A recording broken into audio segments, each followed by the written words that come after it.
Kryeministri deklaron se nga 1 janari 2026 paga minimale do të bëhet 500 euro. Rama këshillon edhe përdoruesit e TikTok të bëjnë kujdes nga hakerat.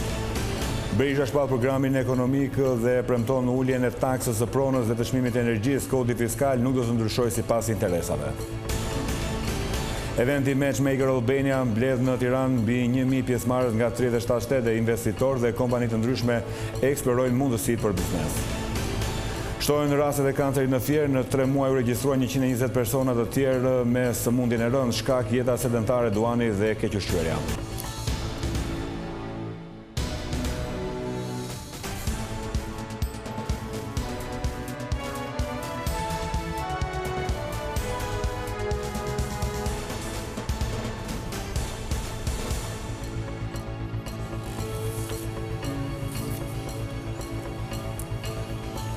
Përshëndetje, jemi në edicionin informativ në televizionin kombëtar Vision Plus. Në një bashkëbisedim me ndjekësit online, kryeministri Rama premtoi rritjen e pagës minimale në 500 euro. Ai foli edhe për çmimet e apartamenteve në Tiranë, ndërsa këshilloi përdoruesit e TikTok të bëjnë kujdes se mund t'ju vidhen të dhënat personale. Nga janari i vitit 2026, paga minimale në vend do të jetë 500 euro. Premtimin kryeministri Edi Rama bëri gjatë komunikimit me komentuesit online në rubrikën Sy më sy. Pagën minimale kishim 157 euro, kemi 400 euro dhe në vendim, siç e kam thënë më parë, në qershor do të bëjmë 500 euro duke që do të hyjë në efekt nga janari 2026, pagën minimale 500 euro. Ndërkohë që shumica e kompanive, shumica e bizneseve e kanë shumë të lartë pagën minimale sot.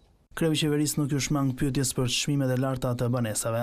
Po si e ulun çmimi për metër katror në Tiranë, ku çmimi për metër katror në Tiranë në gjithë botën e lirë është çmim tregu më zotni, si e ulun çmimi. Ndërkohë që po, ne kemi e disa shtëpi, sa apartamente kemi ndërtu nga e para, kemi rindërtu apo kemi rigjeneru.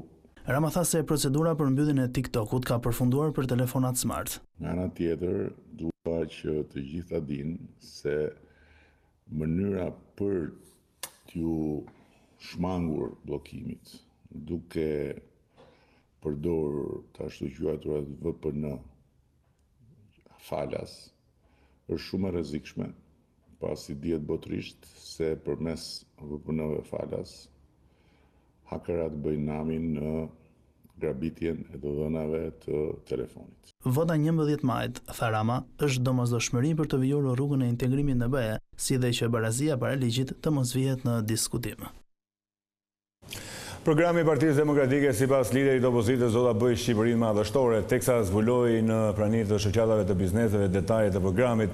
Sali Berisha tha se do të ulet taksa e pronës dhe çmimi i energjisë. Kreu i Partisë Demokratike përsëriti se sapo opozita të marrë pushtetin do të zhbojë reformën në drejtësi.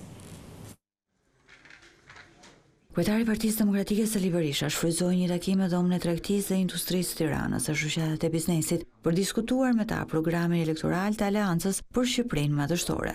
Berisha shpjegoi se në themel të këtij programi është ekonomia.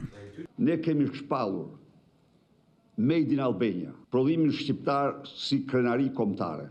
Ne ju garantoj ju dhe të gjithë sipërmarrësit se do bëjmë gjithçka që ky vend të prodhojë sa më shumë, sa më me cilësi dhe sa më me konkurrencë.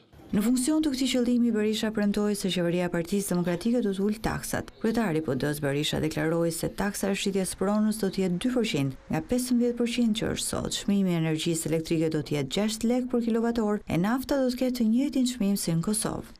Ne jemi për taksën 10%.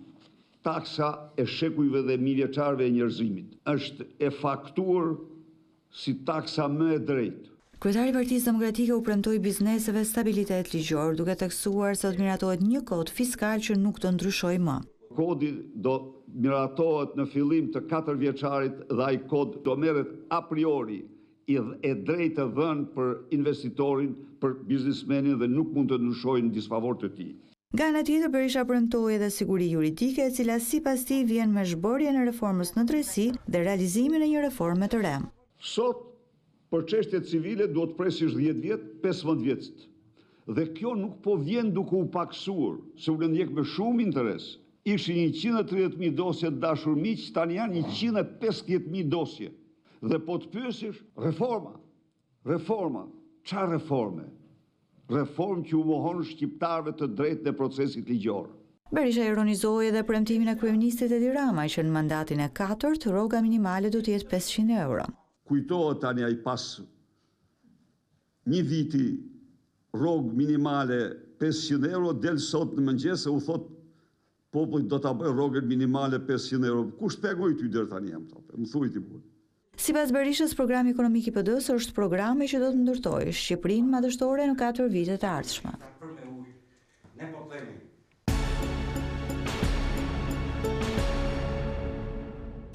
Qindra sipërmarrës vendas dhe të huaj u mblodhën sot në Tiranë në një event që krijon hapësirë për gjetjen e partnerëve në biznes. Kryeministri Rama vuri në dukje se ky është momenti i dur për të investuar në Shqipëri pasi vlera e pronës po rritet me shpejtësi. Edhe sipërmarrësit shqiptar nënvizuan se sot shumë kompani ndërkombëtare kanë interes për të zhvilluar projektet e tyre në vendin tonë. Matchmaker Albania, eventi kryesor për bizneset i organizuar nga Agjencia Shqiptare e Zhvillimit të Investimeve, bëri bashkë në Tiranë këtë të njëjtë qindra sipërmarrës vendas dhe të huaj, 500 investitorë të huaj, 200 investitorë shqiptar dhe 30 eksportues vendas, biseduan për bashkëpunime të reja dhe për potencialin e vendit tonë për më shumë investime. I pranishëm në aktivitet ishte edhe kryeministri Edi Rama, i cili nxiti sipërmarrësit e huaj të investojnë gjatë kësaj periudhe në Shqipëri si momenti më i mirë i vendit tonë. Kushdo që ka ardhur të hedhë një sy këtu, duhet të kuptojë që kjo është koha për të investuar në Shqipëri, koha për të blerë qoftë edhe një gur në Shqipëri, sepse nesër do të vonë. Nesër të gjithë do të duan të vinë, do të duan të blejnë dhe do të jetë shumë e shtrenjtë për shumicën prej jush. Çfarë do doni të bleni? Blijeni tani. Është një moment ku Shqipëria nis të lulëzojë dhe ende nuk është plotësisht e njohur për potencialin që ka dhe për mundësitë e jashtëzakonshme, por kur të gjithë marrin vesh, nuk do të jetë kaq e lehtë sa është sot. Nga ana tjetër, Artan Dulaku, CEO i grupit Concord Investment, tha se evente të tilla shërbejnë për promovimin e Shqipërisë dhe për mirësimin e klimës së biznesit në vendin tonë. Është një përputhje midis investitorëve dhe qeverisë, por edhe midis Shqipërisë dhe vendeve në botë. Do të sjell eksperiencën time. Ka qenë një punë e madhe nga kryeministri për promovimin e Shqipërisë dhe kemi një punë më të lehtë sot për të promovuar veten tonë kur shkojmë jashtë. Eksperienca ime është se para 5-6 vitesh, kur trokisje në dyert e sipërmarrësve të huaj, kishe probabilitetin 1 në 10 që të pranonin. Kjo ishte e trishtueshme, por më pas gjërat ndryshuan shpejt dhe tani jemi ata që vinë dhe trokasin në dyert tona. Investitorët spanjoll thyen akullin të parë dhe po konkurrojnë me njëri tjetrin për të qenë në Shqipëri. Sfida është që ne duhet jemi inovator, kemi ende rrugë përpara. Ndërsa Ministri i Ekonomisë Blendi Goxha nënvizoi se ky dikaster do të mbështesë çdo investitor dhe sipërmarrës që ndan vizionin e gjithëpërfshirjes dhe qëndrueshmërisë. Më shumë të dhëna mbi aktivitetin e biznesit që po zhvillohet në bazën e kongreseve do të na jap gazetarja Raimonda Lajthia. Raimonda, përshëndetje. Përshëndetje. Raimonda, si janë zhvilluar deri më tani panelet e diskutimit në këtë aktivitet të madh për biznesin vendas dhe atë të huaj?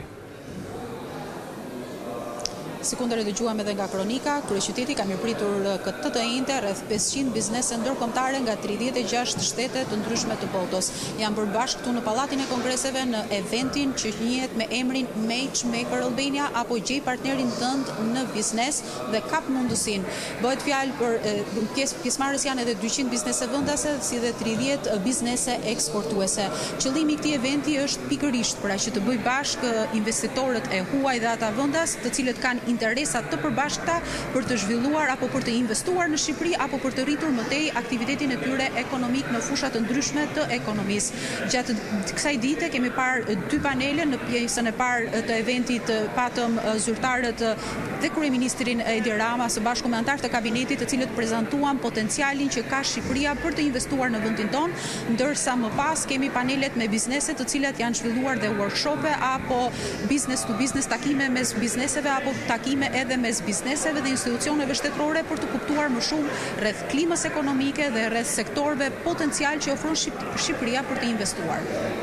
A kanë shprehur interes kompanitë vendase apo ato të huaja për bashkëpunim mes tyre në funksion të zhvillimit të biznesit?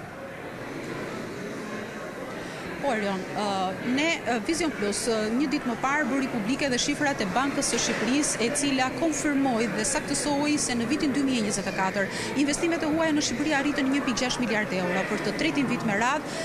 Real estate, pra sektori real estate është ai që po udhëheq investimet e huaja me gati 380 milion euro. I thash këto shifra për të evidentuar faktin se këtu në eventin e sotëm në panairin Matchmaker Albania janë pikërisht grupet më të mëdha të real estate-it, por edhe të hoteleristë të cilët kanë marrë pjesë me projektet e tyre dhe kanë prezantuar projektet pra që kanë hartuar për të gjetur bashkëpunëtor, pse jo, por edhe investitor apo edhe financues. Flasim këtu për grupe të njohura siç është grupi Concord Investment që ka prezantuar projekte të strategjike të Marina Auricum, por edhe të Aramerasit, por kemi edhe 30 projekte të tjera të cilat janë në bashkëpunim mes privatit dhe shtetit, të cilat janë në fazën e kërkimit dhe gjetjes së financimeve për të konkretizuar në fusha të ndryshme.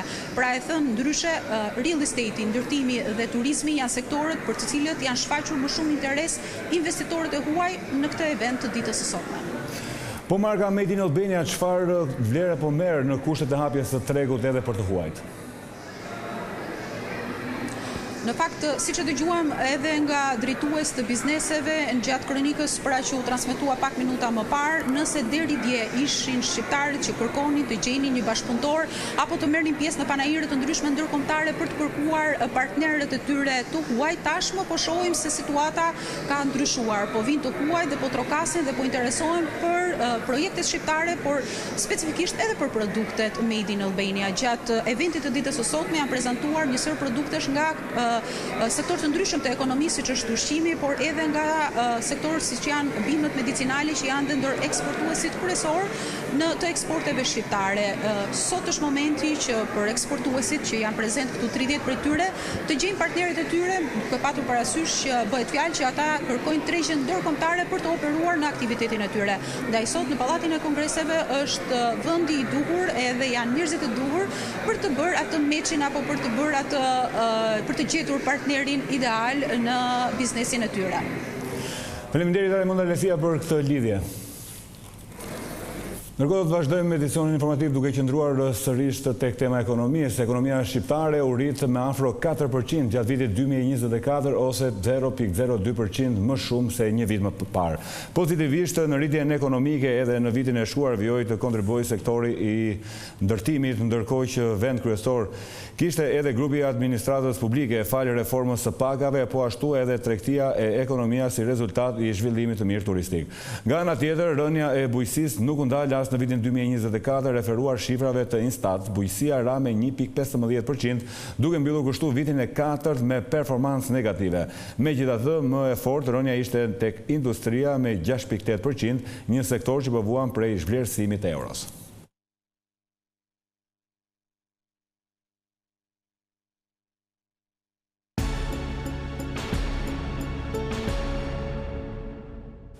Gjykata e Vlorës ka caktuar masën e sigurisë arrest me burg për 40 vjeçarin Rinald Rakipa, i arrestuar 2 ditë më parë. Ai akuzohet për marrëdhënie seksuale me të mitur si dhe për nxitje për përdorimin e drogës. Ngjarja ndodhi në datën 22 mars kur Rakipa i dyshohet se ka kryer marrëdhënie seksuale me një 15 vjeçare. Sipas policisë, 40 vjeçari bashkë me një tjetër shtetas kanë nxitur vajzën e mitur si dhe 2 shoqjet e saj që të konsumojnë kokainë, duke abuzuar më pas edhe seksualisht.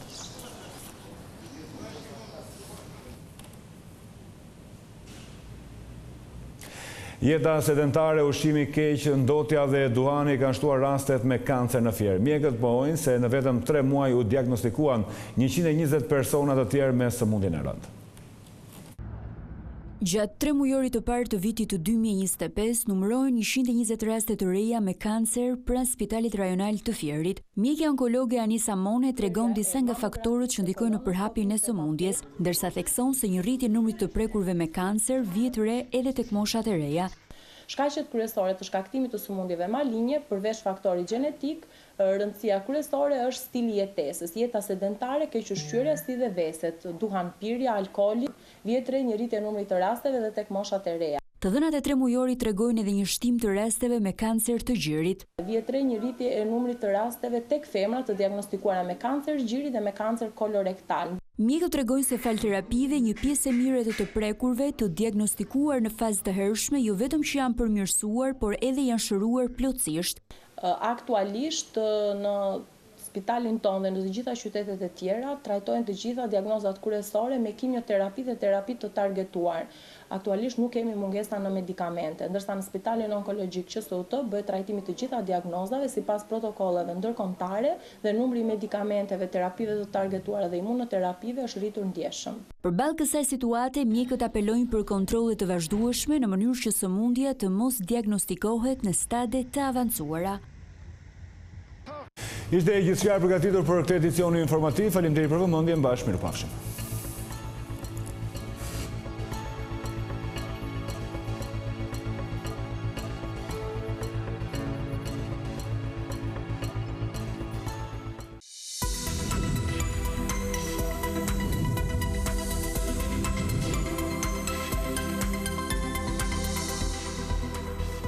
Shikues e Vision Plus, përshëndetje. Do të njihemi bashkë në parashikimin e motit për sot dhe nesër sipas të dhënave nga shërbimi meteorologjik ushtarak. Shqipëria ditën e sotme është ndikuar nga kushte atmosferike të paqëndrueshme, moti ka qenë me vranësira mesatare deri të dendura. Rreshtet e shiut kanë qenë të erpashershme në pjesën më të madhe të vendit me intensitet të ulët deri mesatar.